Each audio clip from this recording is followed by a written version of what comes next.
gente sente através de, vamos confirmar isso, através de objetos que se mudam de lugar, assim, sem que a gente pode ser. Isso já é um tipo que nós chamamos de mediunidade de efeitos físicos. Mas não é necessariamente que se produza um fenômeno material. É importante você sentir. Você às vezes está, digamos assim, para baixo, vai, deprimido, está triste. Você recebe, nesse momento, alguém te telefona, ou um amigo aparece, te dá um abraço, um carinho, uma expressão de amor, de qualquer coisa boa, produtiva, você já muda. Então, aquele foi, digamos assim, o auxílio do alto, o auxílio de Deus que você recebeu de uma forma ou outra. Entendi. Por exemplo, eu estou hoje em casa, pensando em você. Aí você pega e me liga. Isso é uma mediunidade, é uma força, o que é isso? Isso é telepatia. Esse é um fenômeno parapsicológico, que é estudado, é conhecido. E quando a pessoa tem muito isso? Olha, eu tinha uma amiga, uma colega, nós estudávamos juntas, ela era baixinha, pequena e era alta. Chegava, na minha casa pensava as coisas, ela pensava na dela. Quando nós chegávamos, uma já respondia para a outra. Olha que interessante. E você sabe uma coisa que acontece comigo? Até meu marido percebe isso, eu chamo a atenção. Eu, às vezes, estou num grupinho de amigos, conversando com o pastor, batendo papo, eu faço uma pergunta, a televisão responde para mim, mas é impressionante. Se eu disser nem de coração, eles respondem o horário. O que eu estiver falando, a televisão responde. Tudo bem. O que é isso? Percepção extrasensorial. PES, que eles chamam na psicologia. Né? Pastor, por que quando... Eu vou na igreja também, eu gosto. Por que quando a gente está na igreja, às vezes vem pessoas lá dar testemunho, ou o próprio pastor pregando, eles começam a falar em línguas diferentes. O que é isso? Então, é uma coisa interessante que você perguntou isso daí, né? Por exemplo, eu vou te responder já isso daí, só que eu fiquei intrigado com o que ela me falou. Pode falar. Assim, não leva mal, é uma coisa Mas, à vontade, a senhora disse que tem milhares de espíritos aqui na Terra, certo? Se nós formos pegar bilhões. Se nós formos pegar por quantidade e dividir isso, então os mestres, que seriam os primeiros que estariam aí, deveria ser maior a quantidade de mestres, de espírito de luz, do que os inferiores. Porque o mal só tem aumentado. A gente tem percebido hoje que, por exemplo, fenômenos como ele tem sido 1 no meio de 1 milhão, como Lula, como outros aí que estão conseguindo fazer várias coisas. Como aquele Gandhi, né? Como Martin Luther King e outros homens são 1 no meio de 1 milhão. Agora eu percebo o seguinte, com tanto mestre do bem, eu aprendo sempre que o bem supera o mal. Mas eu vejo sempre o mal aumentando. Então, quer dizer, esses espíritos do bem, que a gente supõe que tem algum tipo de poder sobre quem é do mal. Até algumas novelas espíritas a gente percebe, por uma forma telepática, aquele espírito do bem dá uma dura ali naquele espírito do mal. Só que nós temos visto o reverso. Parece que sempre os espíritos do mal é que estão colocando para afugentar os espíritos do bem, porque a Terra está um caos, em todos os aspectos. Aí, isso que a senhora me falou, me gerou uma pergunta da seguinte maneira. Se você for colocar em porcentagem, um espírito do bem deveria colocar milhares de espíritos do mal, ou que não são evoluídos para morrer. Mas eles estão, tipo, que afugentando os espíritos do bem, no caso. Digamos assim, é que os espíritos do bem não agem com violência.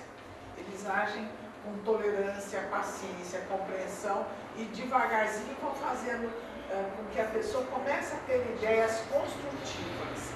E ela vai mudando aos poucos, devagar. Digamos assim, como não foi feito num dia, isso ditado. E a pessoa não muda de uma hora para outra. Ela vai devagar se conscientizando de necessidade de fazer coisas melhores. Então, ela de evoluir. Ele também disse que queria aprender. Então, ele aprende. Seja através dos sonhos, do sono, ele aprende. Porque existem técnicas de aprendizado que a pessoa põe lá a gravação, enquanto ela dorme, ela vai aprendendo aquilo.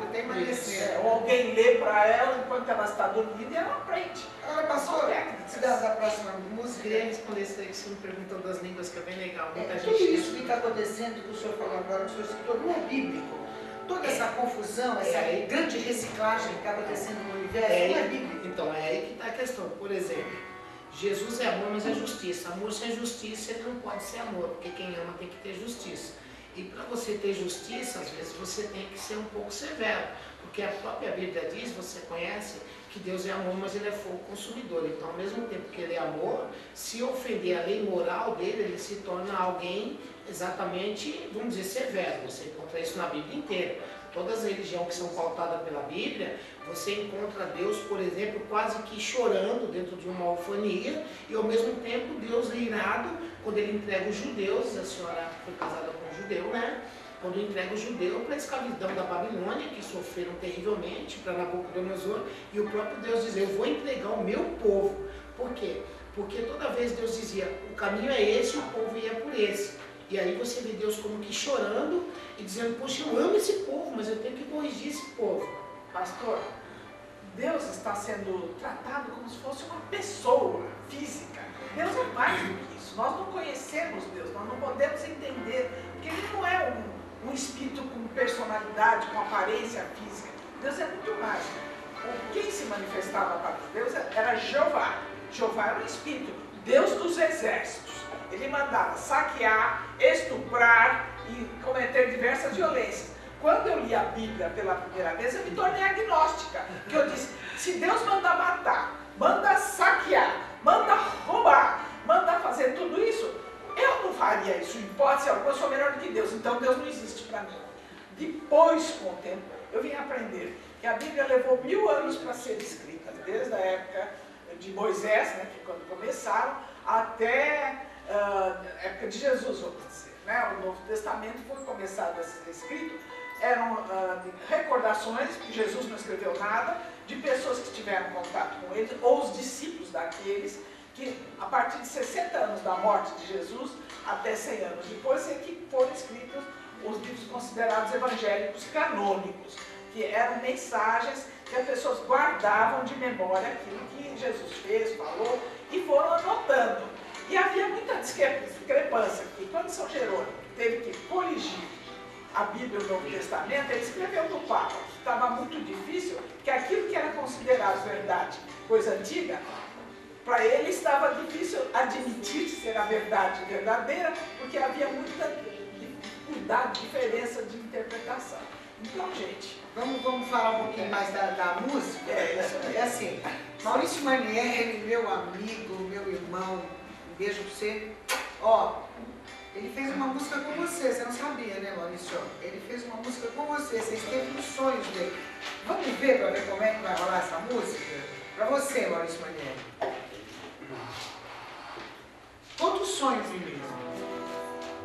O sonho aconteceu, eu estava dentro de um estúdio, eu nunca estive dentro de um estúdio tão grande quanto aquele, e ele estava sentado assim, trabalhando, e ali aconteceu uma música, e nós fizemos uma música ali, só que ele nem sabe que eu conheço, ele nem me conhece. Canta a música, manda que ele está ouvindo.